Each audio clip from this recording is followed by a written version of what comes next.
যদি হঠাৎ করে একদিন হারিয়ে যাই, কেউ কি খুঁজবে? হয়তো না। যদি আমার আইডি থেকে ভিডিও পোস্ট করা না হয়, কেউ কি মিস করবে? হয়তো না। ইনবক্সে মেসেজ আসবে কিন্তু সিন হবে না, রিপ্লাই পাবে না, পরে থাকবে ওইভাবেই। কেউ কেউ হয়তো অপেক্ষায় থাকবে, এই বুঝি আসলো অনলাইনে।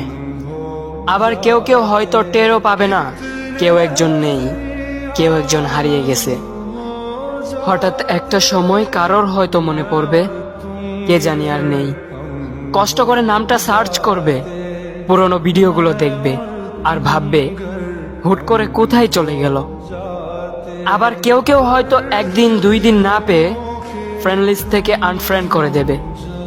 যখন আমি থাকবো না, তখন আমার স্মৃতি কারোর মনে পড়বে, হয়তো পড়বে, আবার হয়তো পড়বে না। তবে হারাতে হবে, হারাতে হয়, হারিয়ে যাওয়াই নিয়ম। পার্থক্য একটাই, কেউ আয়োজন করে হারায় আর কেউ হুট করে হারায়। আমি না হয় হুট করেই হারিয়ে যাব।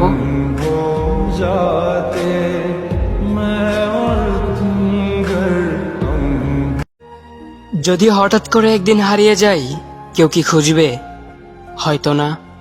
যদি আমার আইডি থেকে ভিডিও পোস্ট করা না হয়, কেউ কি মিস করবে? হয়তো না। ইনবক্সে মেসেজ আসবে কিন্তু সিন হবে না, রিপ্লাই পাবে না, পরে থাকবে ওইভাবেই।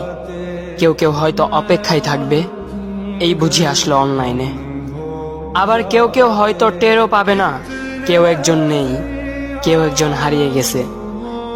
হঠাৎ একটা সময় কারোর হয়তো মনে পড়বে, কে জানি আর নেই। কষ্ট করে নামটা সার্চ করবে, পুরনো ভিডিওগুলো দেখবে